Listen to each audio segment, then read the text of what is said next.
just thought we'd do a garden tour since we haven't done one for a while, and this time I'm starting right here by our compost area.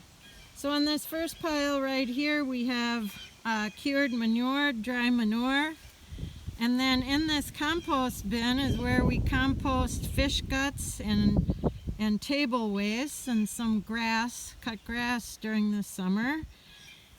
Fish guts, very good fertilizer. Then we have this little garden here with potatoes, which are hilled with mulch this year. Elle's giving that a try. And then over in this area we have a lot of mulch from last year, or compost from last year, with a lot of ground up maple leaves. A very rich compost. We go in the garden here, in the main part of the garden. In these two tunnels we have peppers, tomatoes. On the far side there is cabbage plants, early cabbage. They're looking good. And then over here on this side we have cauliflower and celery. The celery is looking quite nice.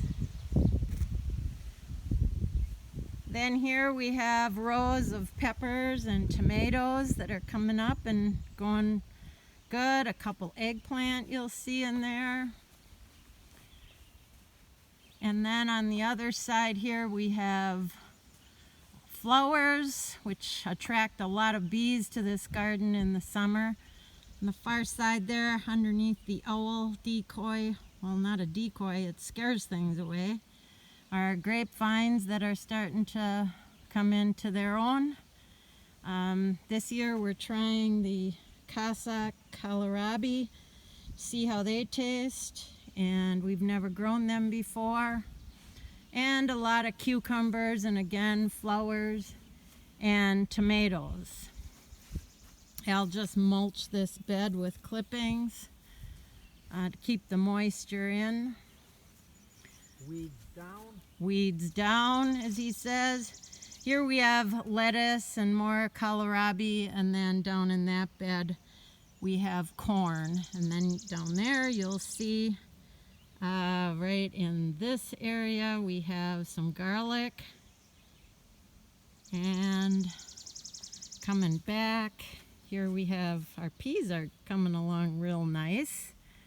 More lettuce, because we like a big salad every night.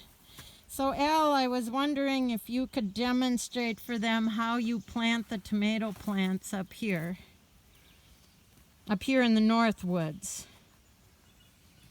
So I'm just going to move my camera here. We have one tomato plant down there that died.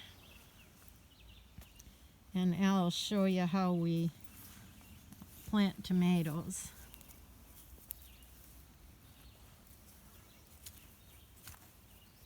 He has there a double-sided tool. So we dig a 6-inch trench deep on an angle.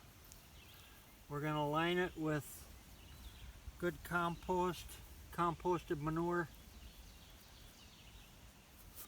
Now here we've got a double plant. I'm going to have to separate it carefully. Okay, that's separated real nice. Now we're going to lay this plant in here. So a lot of it, this stem, is going to be underground. If you'll notice all these shiny little roots coming off the stem, can you see them? They're real shiny with the sun shining on them. These are all going to produce roots. Whereas if you'd plant this tomato vertically, you wouldn't have nearly as many roots in the ground. So now we're going to just go around, give her a little bit of water.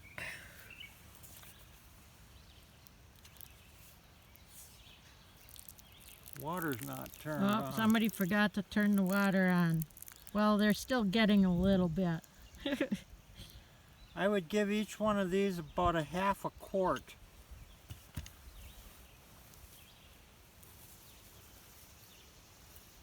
So now this tomato plant, which is on an angle here now, tomorrow morning will be straight up. Only takes a little bit.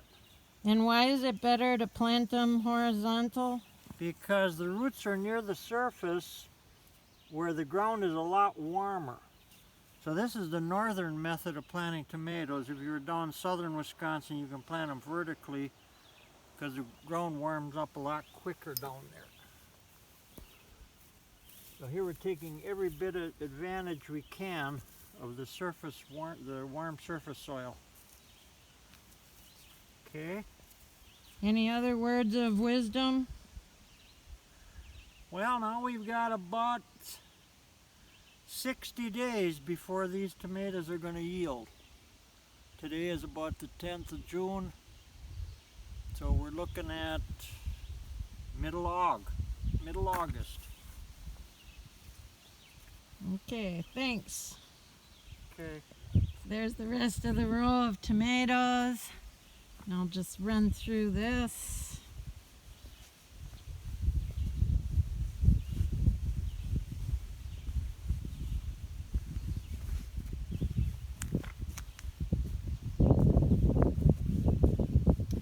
Here we have radishes, carrots, spinach, which we've been eating, and actually it can be harvested now already. It's looking really good. And then over here we have our squash plants. We alternated in the garden a lot of spots. We're planting everything in a different spot this year. So this is our winter squash and our summer squash. If we head over to the two hoop houses we have where we start things a little earlier, we have in here more tomatoes, so we can have them earlier with our salads that we love to have so much. We have some eggplants on both sides here, and we have peppers. We have red peppers and a giant Marconi pepper that is really good for grilling. I don't know if you're a big fan like I am of peppers on the grill. And then over in here again we have our broccoli plants. We have lettuce, two different kinds. We have the crisp mint and we have the little gems. And we are eating lettuce and radishes now. So that's it for the garden tour. Hope you're eating as good as we are and have a good summer.